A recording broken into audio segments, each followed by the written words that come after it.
All right, hey everyone, it's Thursday, December the 12th, the year 2019. The King James Bible is the perfect word of God. You can put it on my tombstone. That is, if I even have a tombstone when I die. So, we have Amy Gonzalez. She has been sentenced to life in prison, the very first person in all of America, maybe tied along with her husband and an in-law, to be sentenced to life in prison for the crime of, get this, interstate cyberstalking. And she reached out. I usually send out a questionnaire with some information about our prison ministry. It has like an introduction of what to expect if she engages our prison ministry.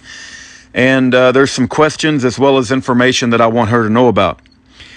I went to the P.O. Box yesterday, and there is a very long packet of information from her. I'm going to guess, I don't know, maybe 30, 40 pages. I'm not going to read them all, but I am going to just start reading, and when it looks like I get to the point where it's not worth reading anymore, what I will do is scan all of this and put it in a Dropbox location and put her Dropbox link underneath her name. So if you go to list of other prisoners, just find Amy Gonzalez, then click on her Dropbox link, and you can download everything that I received in a PDF format if you want to investigate the first case of sentence to life in prison for interstate cyberstalking. All right, here we go. She wrote this on the 8th. Today is the 12th, so it's 4 days later. Hi, Rudy. These are the answers to the questions that you sent with your letter, along with the packet of information that I have been sending out for legal assistance and others that can help. I was given your business card by a friend here, Sandra Cook, who is friends with Elaine Brown. She told me that I needed to contact you. I've been a believer of Jesus Christ since I was a little girl. I have been baptized, confirmed, and have had Holy Communion. I attend church every week, sometimes twice a week, and I start every day with my Bible, devotionals, and say my rosary in the morning and again at night. I want to get home to my little girl, Tatiana, who is not so little anymore, to assist her with getting the holy sacraments. Unfortunately, due to all of this tragedy, my daughter no longer prays or believes in God, and that absolutely breaks my heart, and that's underlined. Yes, I do have a King James Bible and New Believer Bible also. My birthday is March the 31st, 1972. So 28 plus 19 puts around 47, I think. My arrest date was August the 8th, 2013. I'll have to update both of those on the website. I have been in prison for 6 years and 4 months. My charges are conspiracy to commit interstate stalking, cyberstalking, with cyberstalking resulting in death. I absolutely maintain my innocence and will do so until I take my last breath on this earth. I am in contact with my husband, Juan, daughter Tatiana, and son Christopher, and my brother David, also incarcerated for this crime. Occasionally, my aunt, I can't read it. I'm just going to skip the name because I can't read it. Tom and Melinda Kula, aunt, uncle, Diana, cousin, and some friends. So I think I asked her if she has a support system, and she's naming the family that, she has a support system from.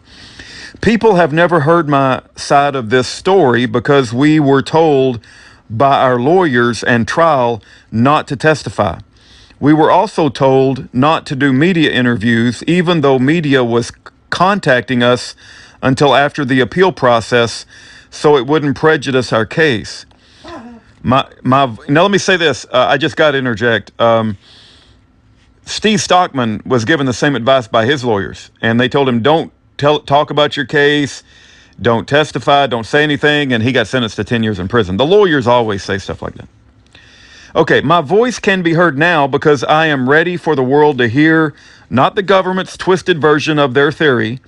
I have been contacted also by a London-based production company regarding a documentary on stalking. and they would like to interview victims and people that have been, what's the word? Connected of stalking for research purposes. I have had this company researched and have learned that they are legitimate and produced 3 movies already. I have been silent for too long. Yes, I wouldn't something calling you. Oh, I would not mind calling you, but technically it is better for me to use the email or regular mail, as I rarely get money from home. Mostly I need prayers because there is power in prayer, especially intercessory prayer. People can advocate by writing to Congress, senators, the President of the United States regarding this overbroad, vague statute that will incarcerate so many more Americans. You have read for yourself that my family is the test case. I do have a copy of my indictment and trial transcripts. Included is the packet with my story. Thanks so much for your letter and prayers. They are greatly appreciated. God bless. Amy Gonzalez, and her prison number is 49619 looks like 379. And she's in FMC Carswell, P.O. Box 27137, Fort Worth, Texas 76127. All right. Let's go on to the next paper here.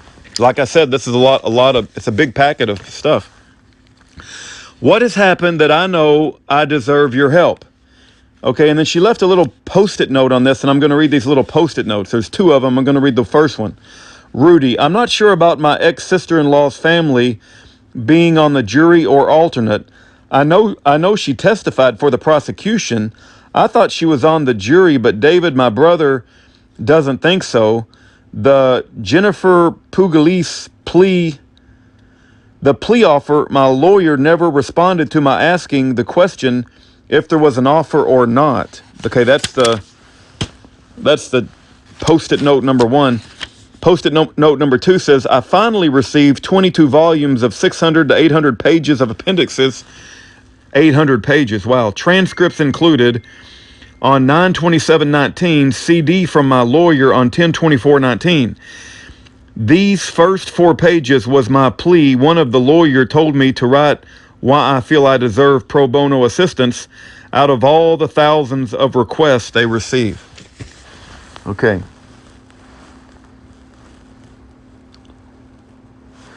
All right, so here we go.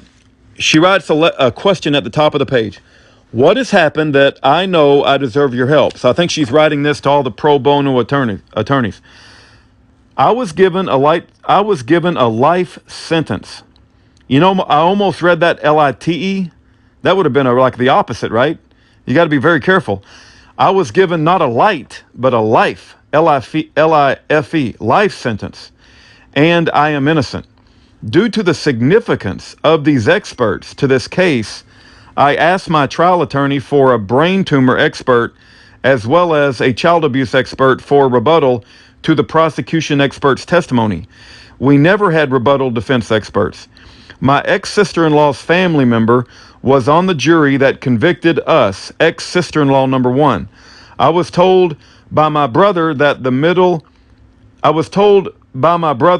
middle of our trial we were offered a plea agreement that my lawyer never discussed to me. I got to turn my other phone off. It's just getting crazy here. Okay. Yeah, that my lawyer never disclosed to me. The sentencing plea offer context provided the following sentence recommendation. David, 15 years. Lenore, 12 years. Amy, 5 years. I have asked for my trial transcripts for 4 years and still haven't received them. I motioned the court for a copy for free due to my indigent status and received a notice that the copy was already sent to my lawyer. I still haven't been notified by my attorney that the Supreme Court denied to hear our case. I had to hear it from friends. The same thing happened with the direct appeal, and in Bonk Court, decisions. While investigating my case, private investigator Greg Auld told me that out of the 5,000 plus cases that he has investigated, only 5% were innocent. He said that I am amongst that 5% that are innocent. Due to my case being a precedential case, and that word has a special meaning. It means like you're the first, right? Thousands more people in this country that use the internet and social media to express their opinions and beliefs will be incarcerated using this cyber-stalking statute. I am fighting for justice, and I will continue in this fight until my brother and I walk out of these prison doors, knowing that we didn't only fight for ourselves, but we fought for others as well. I am asking for pro bono legal representation because I have suffered in prison for 6 years already for a crime that I did not commit, and have still preserved and have still persevered, pledging my innocence since day one, never wavering, knowing that with the right legal representation I will get justice. Who am I that I think I deserve your help? Okay. I am the woman that built a loving home with my husband to raise our family and was forced to sell our home. I am the mother that plans to send my daughter and son to college. I am the compassionate RN, I guess she was a nurse, that has selflessly served my patients by helping to heal them or hold their hand as they were dying. I am the woman whose father tragically murdered two people and then selfishly committed suicide. I am the woman whose entire family has been unjustly convicted of this crime. I am the little girl that needlessly watched her mother suffer and die in prison. I am the mother that has missed out on the last 6 years of my precious little girl's life. I am the loving wife of a husband that has been diagnosed with anxiety, depression, panic attacks, and PTSD due to this horrific tragedy. I am also the woman that wakes up every day and goes to bed every night with only these thoughts on my mind: truth, justice, and freedom, and how to get them back. This is my sole purpose, and I will not rest until that happens. Thank you for your time and consideration. Sincerely, Amy Gonzalez. And she gives her prison number of 49619-379. Okay, and then there's, it looks like another write-up where she goes through the details of her story, so let's read that. In 2006, that would be 13 years ago, my sister-in-law, Christine Belford, abruptly stopped taking her postpartum depression medications and, to make a long story short, started acting very erratically. She signed a false restraining order on my brother, her husband, even the officer taking the statement didn't believe. She gave my brother, David Matusewicz, sole custody of all three of their girls, and her ex-sister-in-law temporary guardianship of her first daughter that was born of her first husband. Christine said that she had to figure out what was really wrong with her. After the constant chaos of Christine not wanting the kids and then wanting them back, the courts granted joint custody to David and Christine. David and Christine divorced in 2006, and the children lived with David. Okay, I got to get my players straight. So Christine Belford is the sister-in-law. I think she was murdered. And then Amy Gonzalez is the one writing the letter. She's the one we got up on the website. And her brother is David Matusewicz. Okay, Amy Gonzalez, sister. Her brother is David Matusewicz, and he was married to Christine Belford, I guess. All right. Oh, I guess the brother was maybe the ex-husband, because Christine Belford also has a current husband. All right, anyway, it's a little confusing, but I'm going to work my way through this. Okay, so Christine not wanting the kids and then wanting them back. The courts granted joint custody to David and Christine. Okay, David would be Amy's brother. Christine is the girl that was murdered. David and Christine divorced in 2006, and the children live with David. Christine was granted visitation.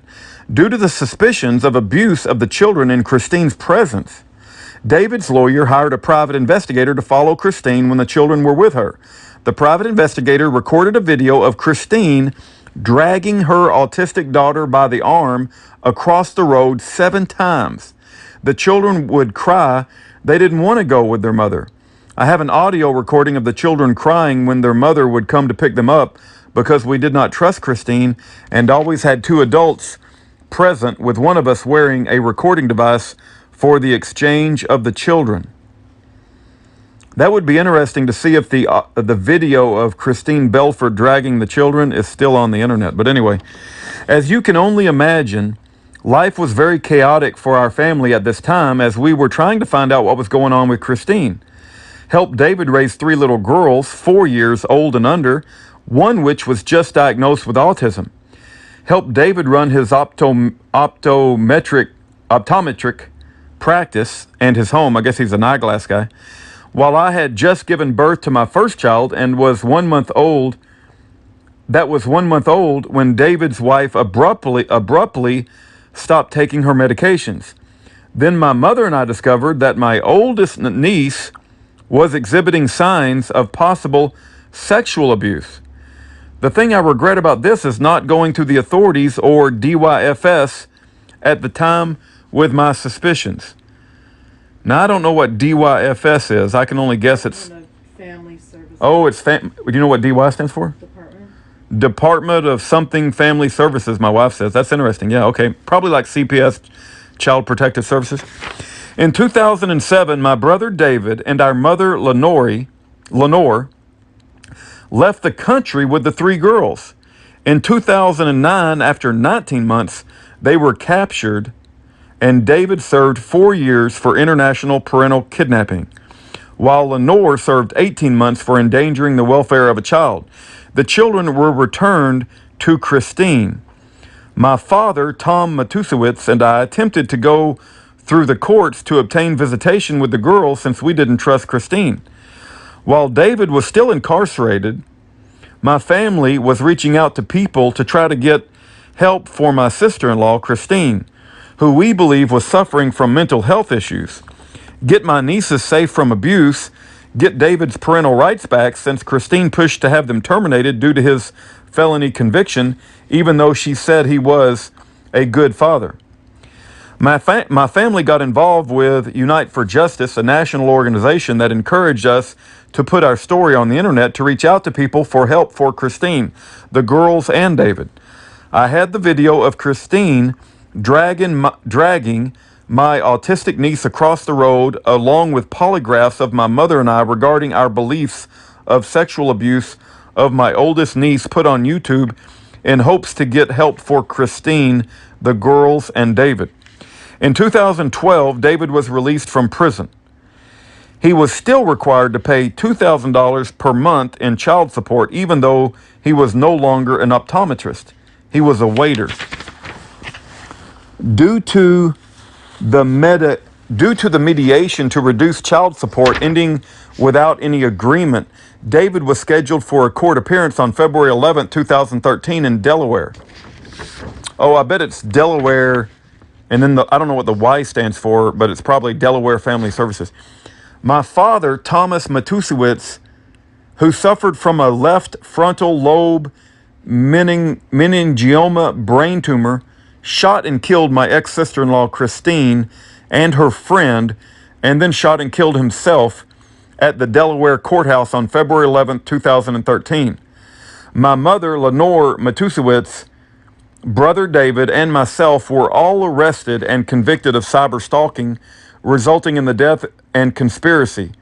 My mother and brother were also charged in interstate stalking because they traveled with my father from Texas to New Jersey and Delaware for David and Christine's court hearing regarding reduction in child support and to visit our family. We took our case to trial and recommended by our lawyers, since they knew we were not guilty. Shockingly, we were convicted and sentenced to life in prison. We had our direct appeal denied. We petitioned the en banc court to rehear our case, and that was denied as well. The appellate judges commented that the trial judge did an exemplary job. We have petitioned the Supreme Court to hear our case and just learned on July the 26th, 2019, that it was denied to be heard. Our mother, 71, who suffered due to deliberate indifference medical neglect by the BOP medical staff, died on May the 6th, 2016, with 3 brain tumors prior to our appeal process. I have been sending this packet out to lawyers, law professors, law schools, President Donald Trump, and Jared Kushner, trying to reach out to people that can help me get justice for my family and prevent more people from going to prison that are innocent. If you read the CyberStalking statute, you will see how overbroad, ridiculous, and dangerous this statute really is, especially for those with no criminal intentions. Just like Professor Eugene Volokh says, his opinion is that this statute is overbroad and unconstitutional. He said that the prosecutors are reaching to try to convict more Americans under this cyberstalking statute. Our lawyers have cited in our petition of certiorari to the Supreme Court Professor Volokh's work in his article regarding harassment in speech, 1-to-1 versus 1-to-many. With this being the age of the internet and social media, I am afraid that so many others are going to suffer from being incarcerated the same way my mother, brother, and myself have suffered, along with the rest of our family that are suffering along with us. I have no intention on staying in prison for a crime that I did not commit. This has been a witch hunt from the very beginning. We have had contact with media sources, but our trial appellate lawyers recommend that we don't do any interviews until after the Supreme Court decision to prevent any prejudice to our case. Please let me know if you have any ideas you can recommend to help my brother and I get home to our family instead of dying in prison, as the government believes would serve their kind of justice. We had the same lawyers from our trial represent us throughout the appeal process and the Supreme Court. We need pro bono lawyers to get a fresh set of eyes to look at our case in order to file 2255 motions on our behalf. If you are that lawyer that has experience and passion to fight for the innocent, please let me know. Thank you so much for your time and consideration. God bless. Amy Gonzalez, 49619-379, wife, mother, and RN of 26 years. Unite for Justice. Okay, as we continue to go through this packet of information, we got a letter here from Juan Gonzalez. I guess that's her husband. Is her husband in prison too? I don't think her husband's in prison. Yeah, I think it was her mother and her brother and herself, but not her husband. But her husband wrote, now you have to fight the honor of these people also. Their honor is going to be questioned, I assume, and their accomplishment in the trial. I had high hopes, but when I see this, it broke my heart. You're fighting the court system, Joe Biden's son legacy, and now the honor of these people who were involved to prosecute you. I feel that this is not going to be easy. Too many people's reputations, honor, and career are at stake.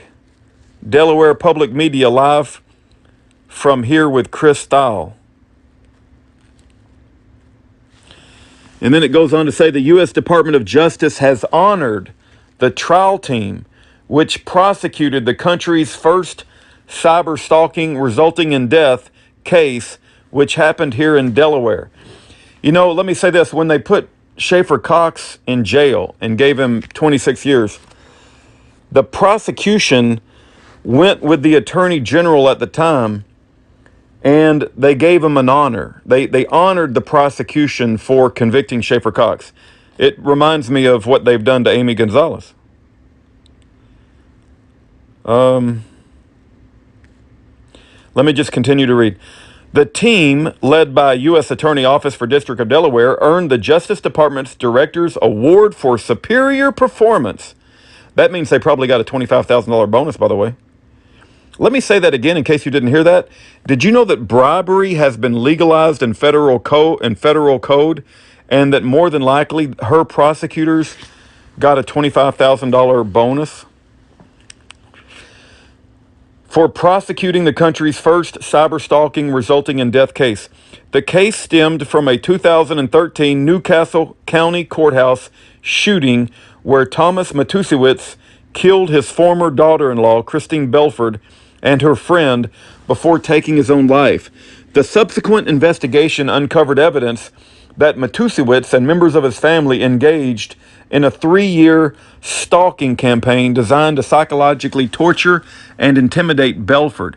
Following a 5-week trial in 2015, the family members involved, Lenore Matusiewicz and her children, David Matusiewicz and Amy Gonzalez, were found guilty of cyberstalking resulting in death and other charges sentenced to life in prison.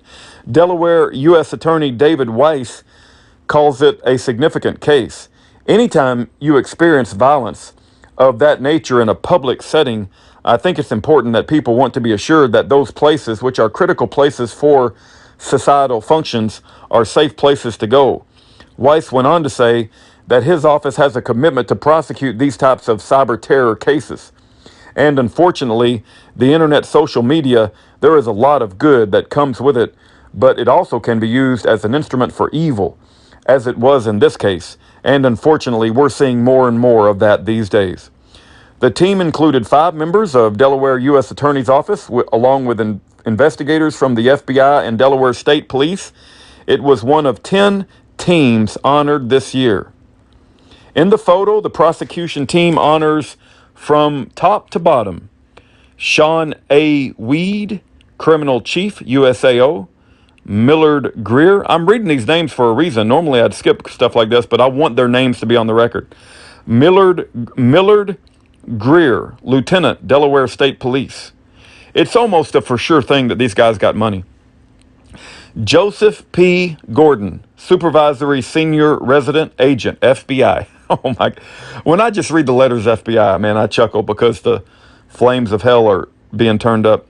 Edward J. McAndrew, former Assistant U.S. Attorney. Jamie M. McCall, Assistant U.S. Attorney. Christine C. Oliver, Special Agent, FBI. Susan P. Oh, they're going to split hell wide open. Susan, look, I'm still investigating her case, and I'm open to learning about Amy Gonzalez. But when I start reading names of FBI and U.S. attorneys, I'm a little biased. I have to admit it.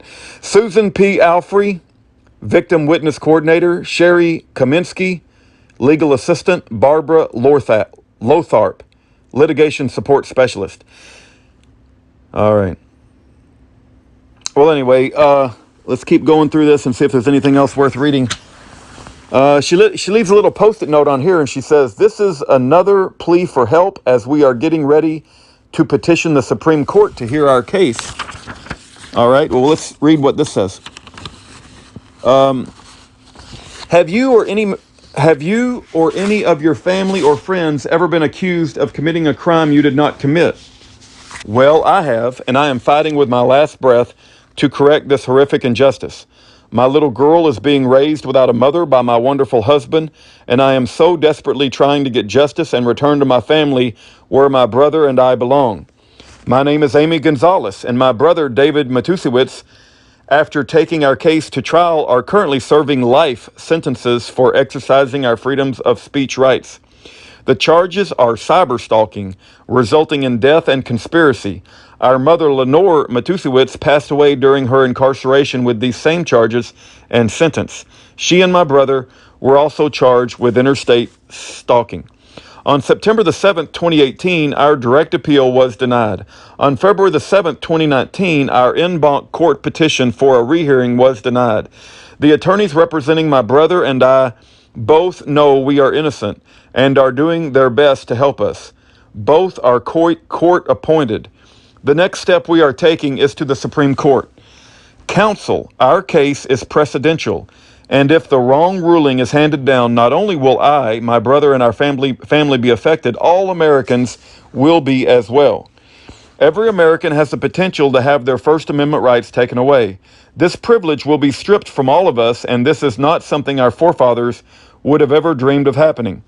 I am hopeful that you will have an opportunity to review the information and will be able to help my family and I with this precedential matter to publicize our case in order to help us restore justice to our family and to prevent all Americans from having their constitutional rights of freedom of speech taken away. If you're able to offer us any names of potential resources such as cyberstalking or conspiracy advocates, experts or law professors or trustworthy media to interview with to educate the American people, or anything that you may be able to recommend helping our cause for truth and justice, please let me know. I am afraid for our children and grandchildren to be unjustly incarcerated for exercising their freedom of speech, the same way my family was unjustly incarcerated. Please help me to prevent that from happening. I look forward to hearing from you and thank you in advance for your consideration of my request. Sincerely and respectfully, Amy Gonzalez, wife, mother, and RN for 26 years prior to arrest. If you are interested in the truth regarding this case, rather than the government's theory, please respond to this letter and I will gladly send you my story.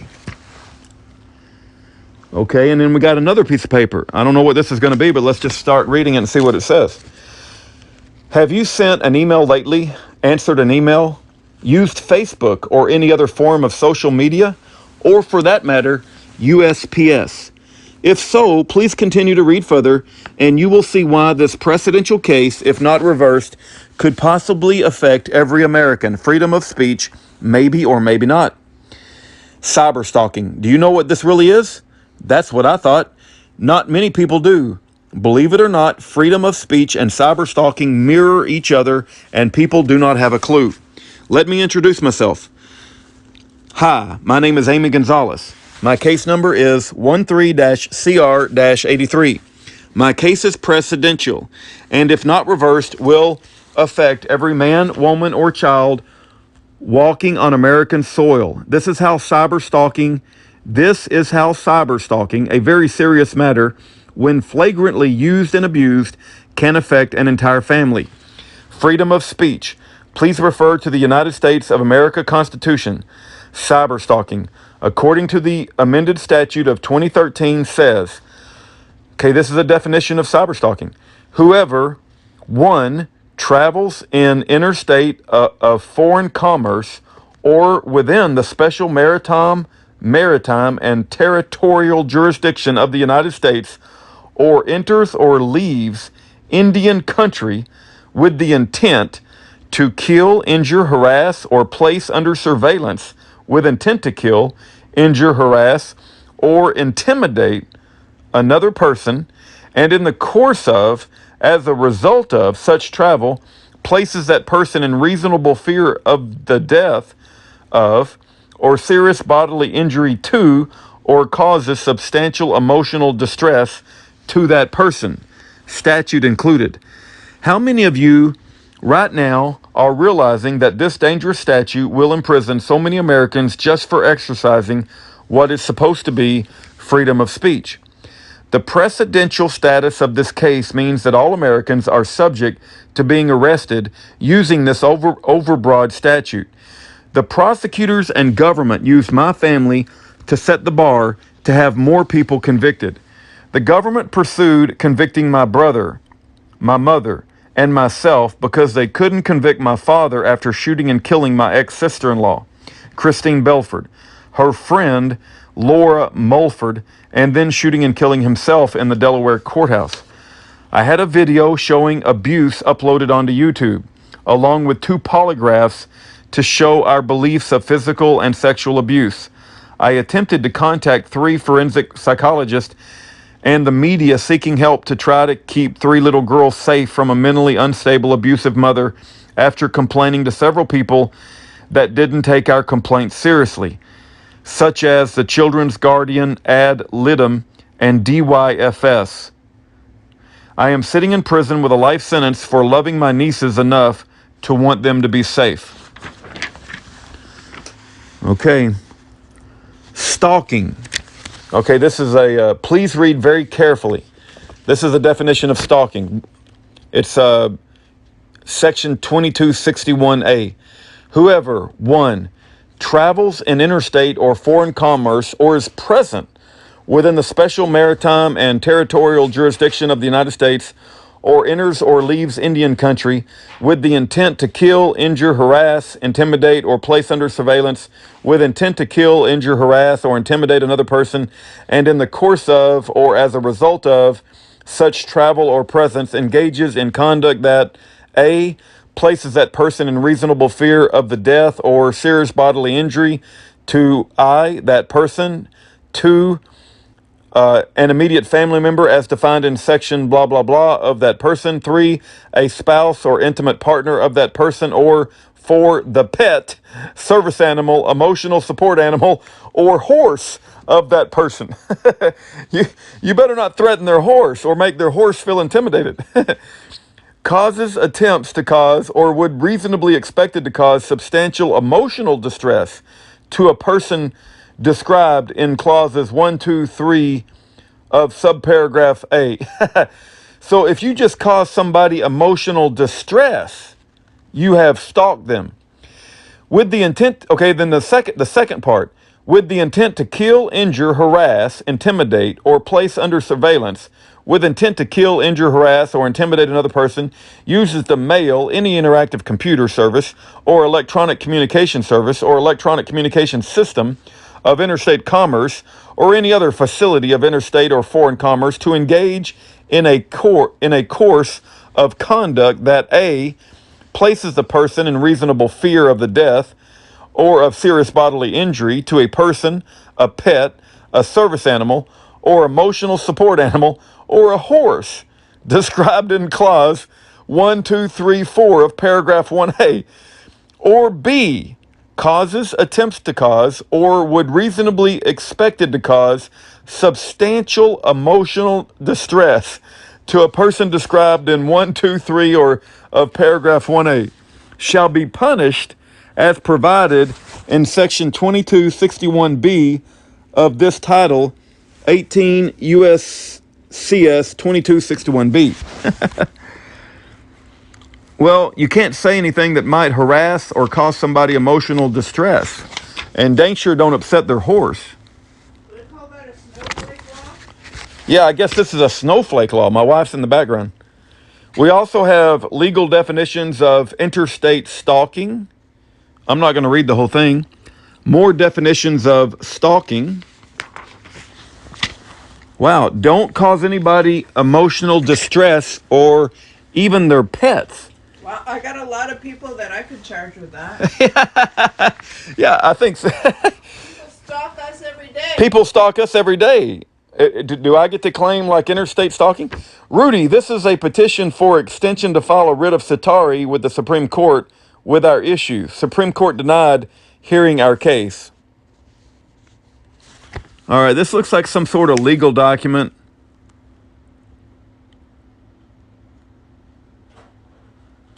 I'm just going to scan all of this and put it in our Dropbox, but I'm not going to read this legal document, but it looks like their petition to be heard by the Supreme Court.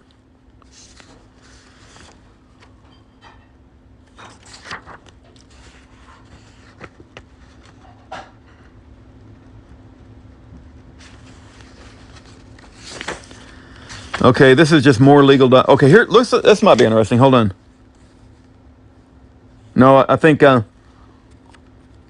this is a timeline format, but it tells the story again of what happened. I think if she had a video of her sister-in-law dragging her nieces across the road, that she had the right to put that on YouTube.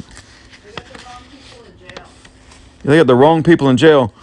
Okay, so yeah, I think we've got the gist of it. Although there is a lot more pages for more details that people that want to dig into it. It's going to take me a while to scan this whole thing, but I think this case is important enough. Very important. It seems like a very important case. My wife's giving her counsel as well, and I do respect the counsel of my wife. I'm even going to include this in our Year of Jubilee updates. Let me say this. Anthony Troy Williams just recently had a United States Marshal call Anthony's friend in Indiana from Hawaii.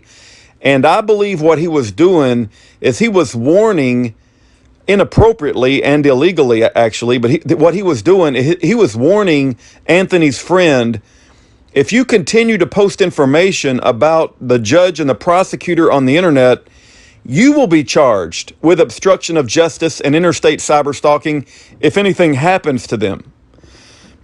And if they claim substantial emotional distress, if you do anything that causes somebody substantial emotional distress, or even causes their pet or their service animal or their horse to be emotionally distressed. Listen, I'm laughing, but Christine Belford is dead. Her friend is dead, Lulford. And we've got two people that are spending life in prison, Amy Gonzalez and her brother, David Matusiewicz, and their mother, Lenore, has died in prison. I'm not laughing because it's trivial, and I'm not making light of this case. But at some point, the society that we live in becomes so ridiculous and so over the top insane that I'm sorry if I have a little bit of gallows humor. It's not because I'm taking lightly the fact that there's innocent people suffering and that there's people that have died. I'm not taking that lightly. Matter of fact, this letter has encouraged me to look further into her case and to try to understand what's going on and to pick up this situation and to be an advocate for Amy. And I'm always open. I tell everybody this. As I get more information about any prisoner, I'm always open to being corrected, and I'm always open to changing my mind. But in this very early stage of learning about Amy Gonzalez's case, I got to tell you, I don't think she should be in prison. And I think the government's gone too far with this interstate cyberstalking. And the guy who killed her, he's the one who murdered Christine Belford and her friend, not Amy Gonzalez. So anyway, I spent 42 minutes reading all of this. And that's because the issues of our day, the issues that we currently live in, they're not easy issues. They can't be covered in 5 minutes. It requires you to look in multiple layers of the onions. And I'm sorry you had to listen to me this whole time, but somebody's going to have to start caring about how bad our society has gotten, because there's going to be a lot of innocent people go to prison, or a lot of innocent people get killed. Aaron, did you want to say anything before I shut this down? It's a very compelling case. It's a very compelling case, my wife says, and she don't often say that. She's usually advocating that I don't pick up any more than we got, but this one seems like it's a very important case, and I think it's very applicable to a lot of other cases that we already have. All right, that's all I got. I'll put her letter in the Dropbox, and we'll add her to the Year of Jubilee update. God bless you guys. And, well, remember what I said about the King James Bible? It's the perfect word of God. You can put it on my tombstone if I indeed have a tombstone. Oh, yeah. The King James Bible is a perfect word of God, and you can hold it in your hand.